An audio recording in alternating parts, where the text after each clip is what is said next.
Okay, I think I'm connected. Good evening, everyone. We'll get right into it. Namo tassa bhagavato arahato sama sambuddhasa. Namo tassa bhagavato arahato sama sambuddhasa. Namo tassa bhagavato arahato sama sambuddhasa.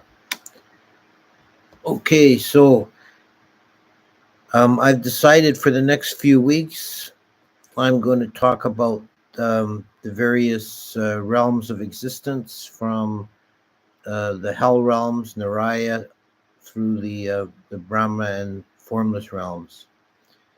So this evening, I'm just going to provide a bit of an overview to get us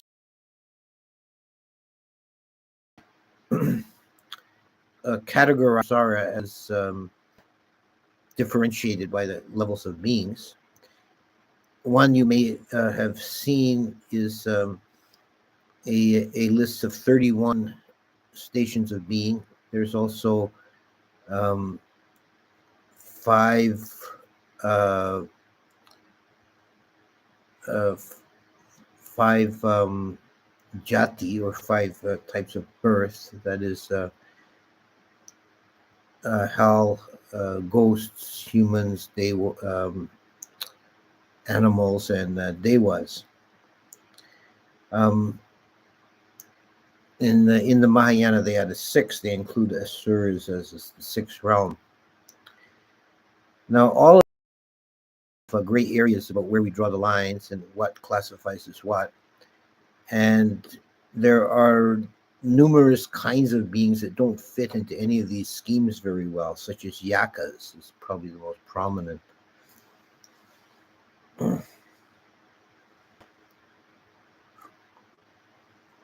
So all these ways of categorizing beings are somewhat arbitrary. And when you get into the details, there's a lot of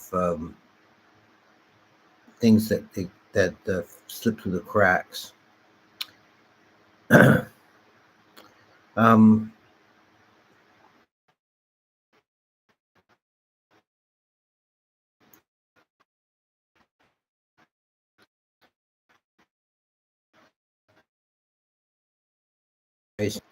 is levels, because these correspond of consciousness.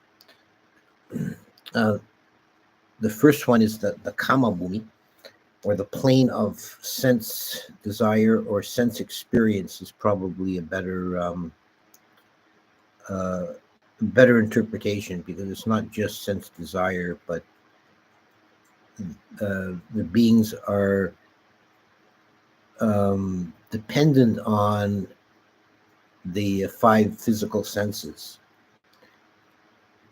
Um,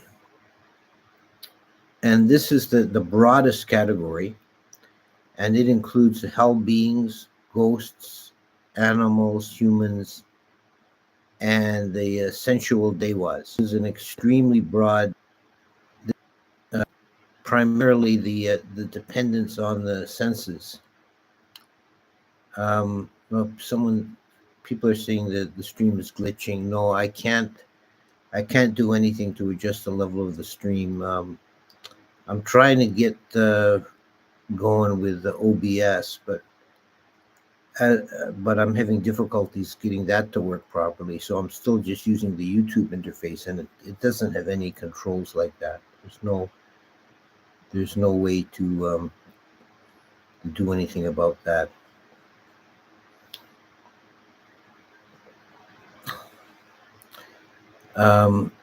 Okay, we're talking about the as long as we're not losing the audio, I think we'll just stick with it.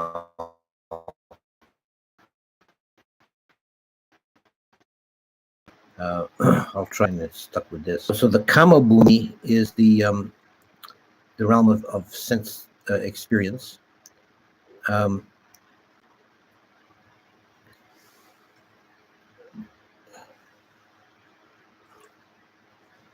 The beings in this on these levels, they one of the characteristics is that they're pretty much universally. We can find some exceptions, but pretty much universally, they are divided into two genders. This is a feature of this level only. And they also take food in the form of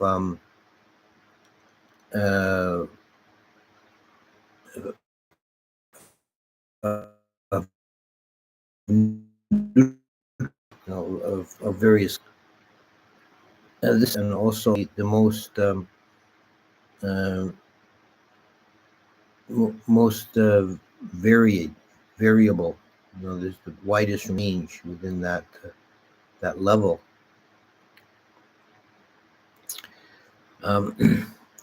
Then we have the Rupa Bhumi, or the plane of form, and it's called that to distinguish it from the Arupa Bhumi, the third level. So there's the level of form and the level of the formless. The level of form are beings who have transcended sensuality. They no longer have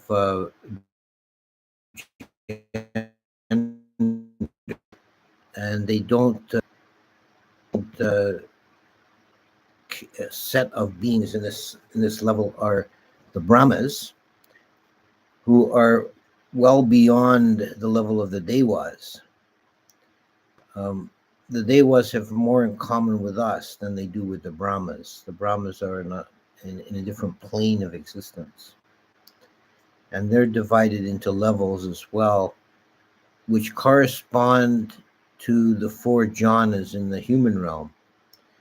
This is one of the ways of categorizing consciousness in the Abhidhamma, is into these four bhumis, and they correspond to both existence and attainment.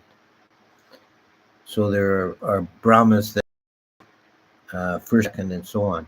Rupa bhumas, these are also called four aggregate beings, because they do not have the aggregate of form of physicality, of materiality. They are mind only. So this is quite different than anything else, and very difficult for us to conceptualize. And then Nibbana is categorized as the fourth bhumi.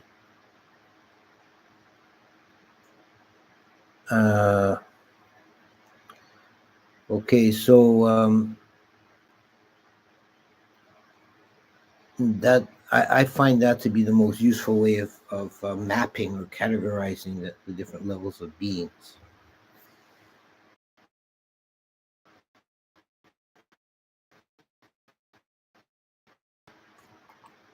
Of being into down in the realms of existence. This is why samsara is considered so terrible, because you can achieve a very pleasant existence as a Deva or a Brahma and then lose it and be reborn in the lower realms. That's why a wheel is often a symbol of samsara, because beings going up and going down, cycling around.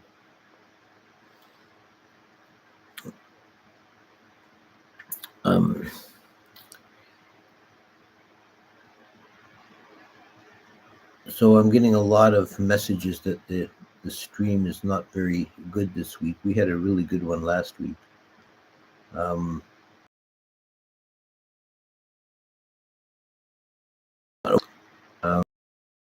That's not. It's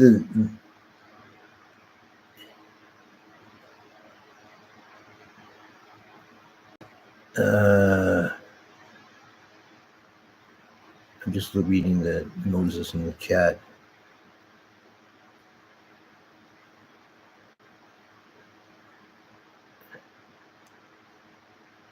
Okay, so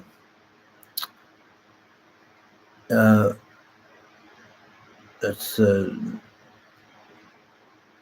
kind of cut it short then, because this is choppy, and I think that's probably sufficient for a general introduction. Next week, I want to talk about I want to start at the bottom and work our way up.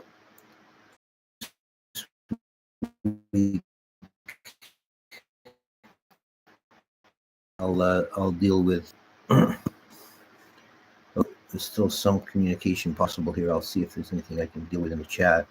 Most of it seems to be mostly about the crappiness of the connection.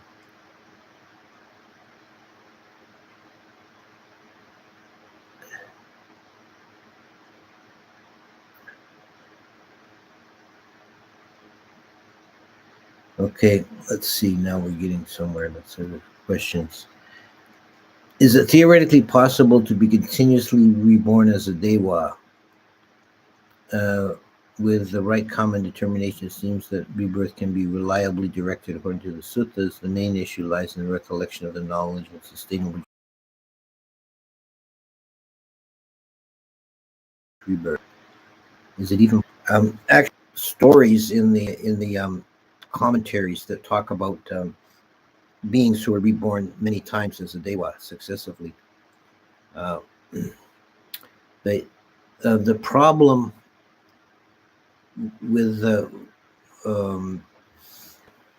that, why it probably isn't common, is that the very pleasant situation of Dewas being immersed in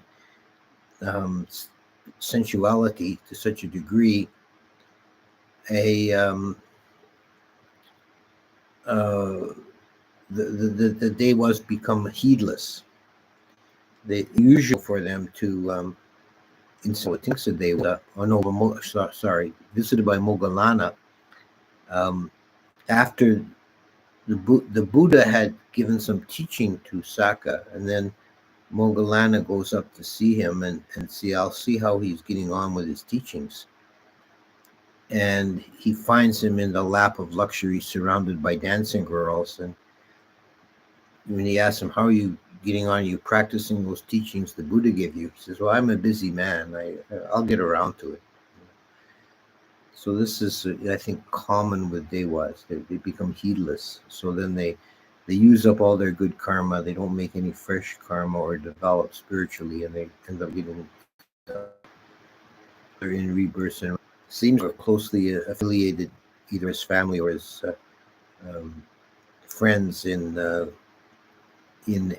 one lifetime. They end up mingling their karma. They make karma together, and there's a strong impetus to be reborn in the same circles, often taking different roles, not repeating the same family pattern, but being born in the same circle of people. How to be reborn as a Brahma? The principal prerequisite for becoming born as a Brahma is to have development of jhana.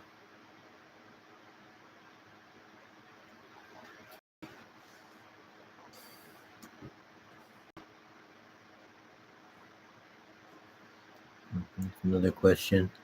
Can I be reborn as a Dewa or Brahma even if in the past I was too virtuous and acted on wrong views? I think maybe it's a typo there. Maybe you meant not too virtuous.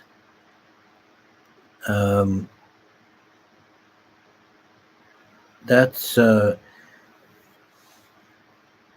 really indeterminate, because if you've made a mix of good and bad karma, you don't really know which one is going to come to the end and cause a particular rebirth. How do we avoid the only stream entry? One of the characteristics of being a stream winner is that it's not possible to be reborn in a lower realm ever again. We have some passages in the suttas where someone attains stream entry and they say the gates of hell are shut for me. But failing that, there's no guarantee. But if one lives according to the precepts, that's a pretty good protection from a lower rebirth. When we talk about Devas or Brahma realms, are we talking about different galaxies or planets or another dimension or plane? I don't think we can really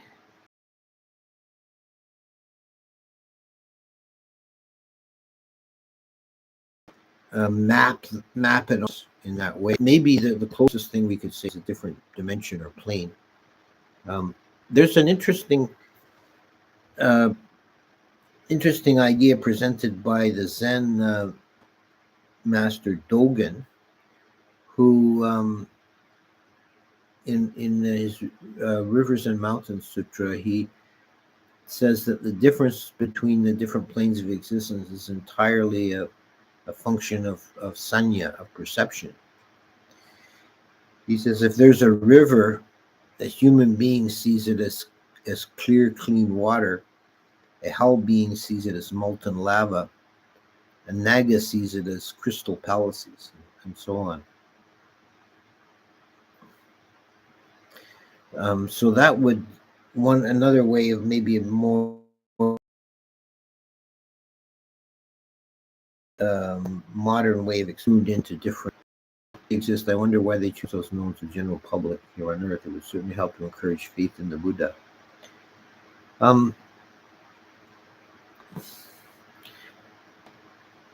Well, for one thing, the general opinion that Dewas have of humans, from what we can gather, most Dewas have a low opinion of humans. They think we're nasty, smelly things, and they don't really want to have anything to do with us. There are some Dewas who develop some spiritual wisdom, and there are stories in the suttas of Dewas helping out beings on the earth, but it seems to be unusual.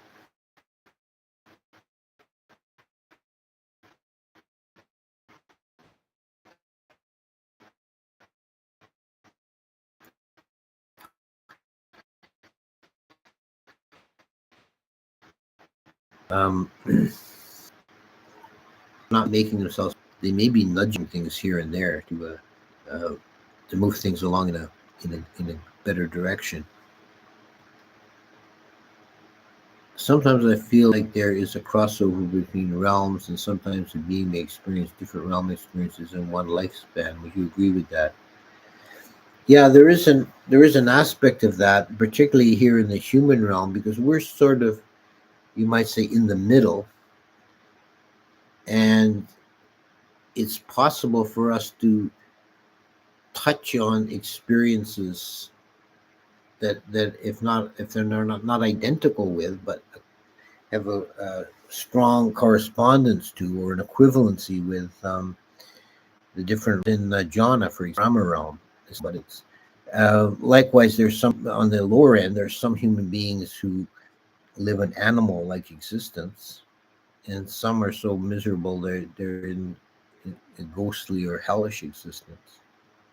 And some live in very pleasant, sensual existence, and you could say they're living in a Dewa-like way. What category of beings do extraterrestrials fall under Buddhist cosmology? I don't think we can know that for certain where they are in the levels. I would think probably they're equivalent to humans, kind of equivalent plane as humans. But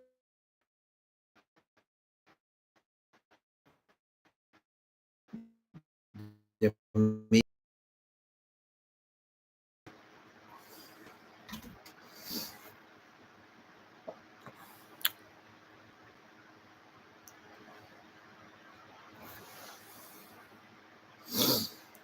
okay.